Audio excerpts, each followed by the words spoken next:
Hello YouTubers, Jordan Blaikie at Liver Doctor's YouTube channel. Today going to talk to you about enemas, how to take larger enemas, some tips on training techniques to having more effective enemas for flushing candida, parasites, flukes, worms, anything that's in the intestinal system. So let's get on with it here. Alright, so here we go. This is the standard enema bucket.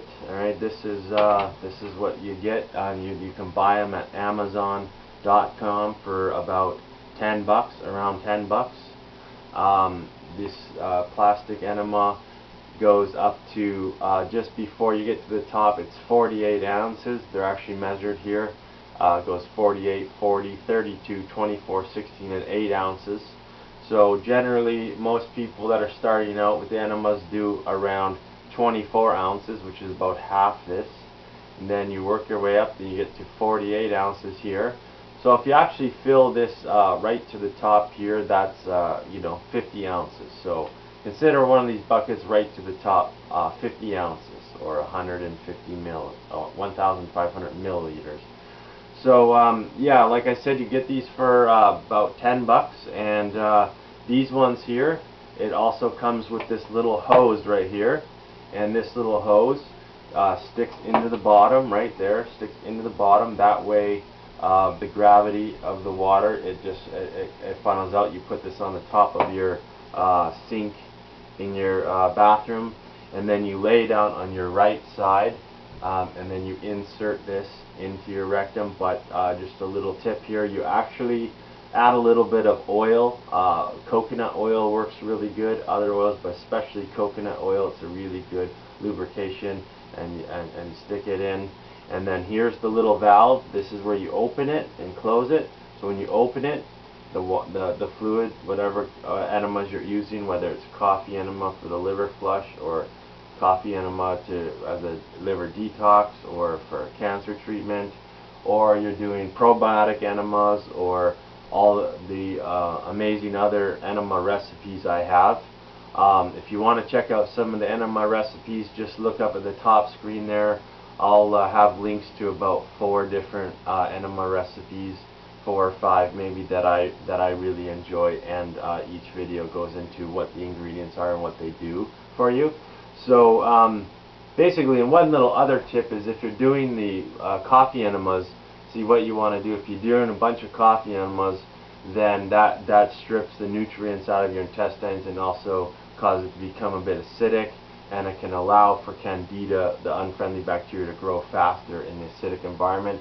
So that's where I really recommend with the liver flushes as well, when you're releasing all those toxic stones through the intestinal tract, which then those toxic stones get residue along the intestinal walls, which can also cause the liver to work harder to clean that up and to purify the blood. So I really recommend then doing the probiotic enemas, and such as the other enemas that are flashed up at the top of the screen there, to flush out those toxins and debris and any leftover stones, and to get the intestines back in an alkaline environment with a friendly flora and beneficial bacteria that's going to support the immune system and digestive system, and give overall better energy and nutrients to all the organs of the body. So this little valve opens and closes, of course, so that's easy. You stick it in your bum, then you open it, and the fluid will begin going down. Little tip: if you start feeling pain, you can shut it off, close it, and then wait a while and breathe deeply. Or you can also close it off and then go release that, add some more of the enema recipe you're using, and then try to take the whole thing. Because what I found through experience is that if you take about however much you're going to take, like I can do one of these whole things here, or one of these ones here. I typically go right to the top here to about right there is usually about good for me on either of these. The tip on that is, if you take about whatever size enema you're doing, whether you're doing the glass jars or the plastic ones, you take about a quarter, and if you're feeling a lot of pain and stuff, then go release that, then fill it back up, and then you should be able to take the whole thing. A lot of times what happens, I find, is there's a little bit of stuff left in the intestines, undigested food stuff in like stools and little parts of stools, which stops the enema from going in further. So if you clean out a bit of that, you may even need to do it 2 or 3 times depending on how dirty it is in there, and then you'll be able to take a larger amount. So that's one tip on taking a larger amount. Another tip here is, okay, so first of all, this is the 50-ounce plastic enema bucket. Now if you want to make your own enema containers with these glass pickle jars here, I really highly recommend using these as well. You can always buy one of these for 10 bucks online, or possibly at pharmacies and stuff. Then all you do is you take out that there. Alright, you just get one of these jars here, and it's as easy as this. You get the jar. You can get them. You can buy them from wholesale supermarkets, or just get them from a restaurant or a deli or something that is using these jars that they just get thrown out or recycled anyways. And then you just drill a hole in the top of the lid. That's as easy as it is. That's all you do is you get the jar, drill a hole, boom, you're ready to go. You just already bought this enema that you can use for traveling. It's lightweight, it doesn't break, which is nice, but this is the high quality glass, which is non-toxic.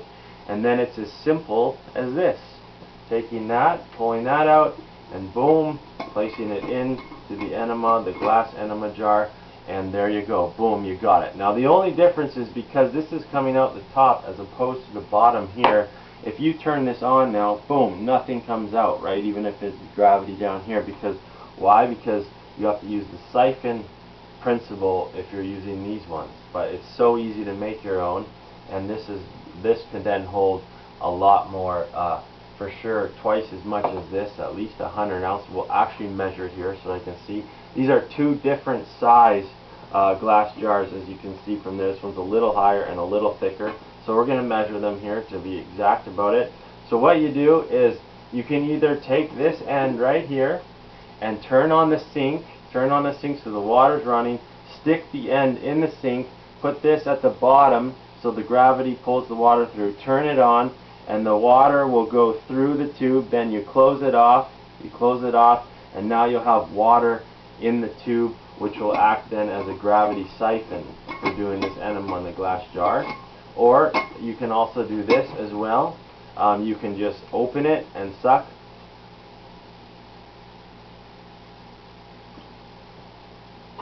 Just like that. And then there you go. Then it's ready to go. You turn it on and it's gravity fed as well. So that's how easy it is to do that. So you see how actually making your own glass jar one is so easy to do, because you might want one of these anyways for traveling or to try for starting out, and then you already have the tube comes with it, and it's easy as just drilling a hole in there. So that's how easy that is. And now what we're going to do is we're actually now going to measure these glass jars and the size difference compared to these plastic ones here. So first thing we'll do is we'll fill up this plastic enema 1 to 50 ounces first here. Right there, there's 50 ounces. So the first 50 ounces is going in.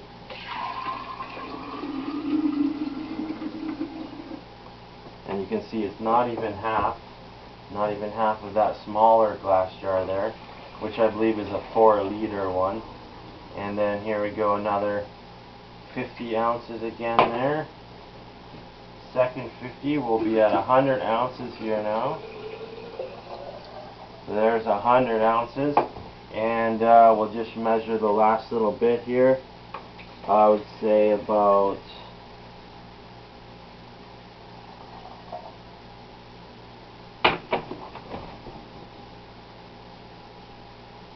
there's 20 more ounces, so this will be 120. So there you go, about 120. Just a little, probably 125 ounces. About 125 ounces for this little one here. And then we add this one.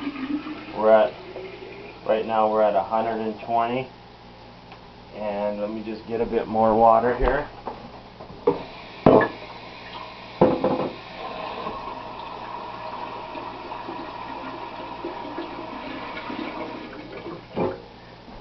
And let's add about, we're at 120, let's do another 20 there. Let's see how, if that's about right. Yeah, there's another 20. So perfect, 140, and this one's about 125 ounces there. So I have right from the top here 140 ounce. I have done 140 ounce enemas quite a few different times.